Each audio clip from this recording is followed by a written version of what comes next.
lang na? Erpilo, kailangan ba tumayo? Okay, ilan ang yoyo? Okay, ilagay ang ruler sa ilalim ng ABC. A, anong number nakasulat?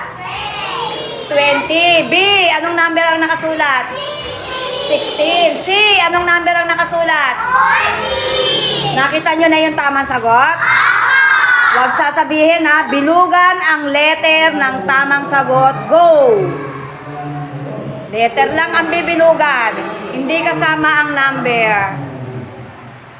Nabilugan na ba?